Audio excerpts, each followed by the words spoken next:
I recently did a deal where we had about 1,500 people and we were buying a company across 3 countries, about 500 people across the piece. And what I want to talk about is professionalizing your company. There's a product life cycle where we ramp up the product life cycle. I'm sure you've come across that in sales and marketing. But we also have a company life cycle. Companies start as startups, they move up, and eventually they professionalize. They might change their management, they might improve the processes, the systems. And so quite regularly when I'm dealing with small and medium-sized companies that are growing, they reach a tipping point where they're starting to have problems. And actually thinking about the M&A and the growth, we know that they're going to tip over into being a larger company and they're going to need a little bit more process. And so that's where this discussion comes from. This particular company didn't have a company calendar, and actually that's not what we were discussing. We were discussing the concept that they had missed paying and actually sorting out some of their tax. So they had a number of divisions in different countries. They weren't really in too many countries, but they were not organized securely enough. They didn't have enough resource. They didn't have enough process in place to make sure, let's call it governance, to make sure that they actually filled in the correct paperwork for local tax, for VAT, and then filed their accounts in local countries and for the overall company in the correct order.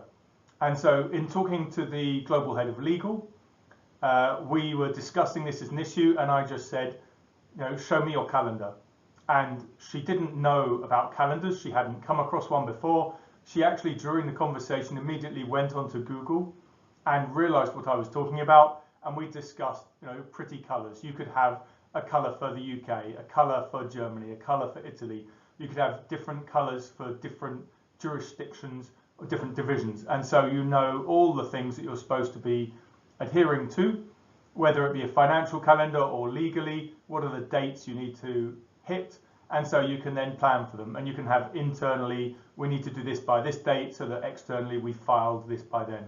And so a relatively simple concept, but just a reminder that some younger companies or smaller companies don't necessarily have all of the process in place, which makes them young and nimble and agile compared with some of the big behemoths that I deal with, where people might complain about too much bureaucracy. But we do need to make sure that we put good governance in place so that everything runs smoothly. And quite regularly, M&A as we grow is a tipping point, although this comes in business as usual, and any company could put this in place, as well as all sorts of other things to do with good governance at any point in their growth of the company.